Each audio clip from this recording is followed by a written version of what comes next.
U.S. President Donald Trump is warning of an economic and national security disaster if the Supreme Court overturns its use of emergency powers to impose sweeping tariffs on nearly every country. Speaking Monday, Trump claimed the tariffs have generated trillions in tariff and investment income.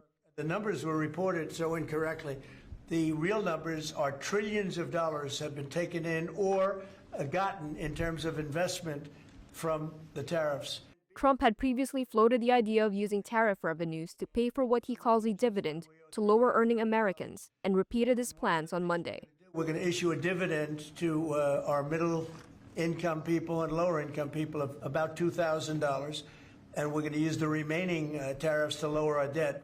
During last week's oral arguments on the tariff case, Supreme Court justices cast doubt on Trump's authority to impose tariffs under the 1977 International Emergency Economic Powers Act, which contains no references to tariffs. Justice Amy Coney Barrett suggested it could be a mess for the courts to administer refunds to U.S. importers who have paid tariffs that were declared illegal. Trump took issue with media reports about the amount of duties collected that the government might have to repay if the Supreme Court agrees with a lower court that Trump's sweeping tariffs were illegal. So they're not giving the right numbers. It would be an economic disaster. It would be a national security disaster if we lost the case in the Supreme Court.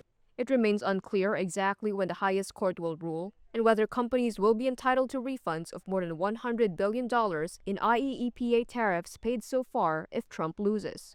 The tariff debate comes as Trump's poll numbers have slipped in recent months, with growing public frustration over inflation and economic uncertainty, driving voters toward Democrats in recent elections. Yet Trump hailed what he called a decline in inflation since he took office, arguing that food prices and energy prices were coming down and inflation would be down to 1.5%, quote, pretty soon. But government data shows tariffs continue to push up costs for everyday goods, from clothing and furniture to appliances and sporting gear. Consumer prices rose 3% in the year through September, slightly higher than the previous month.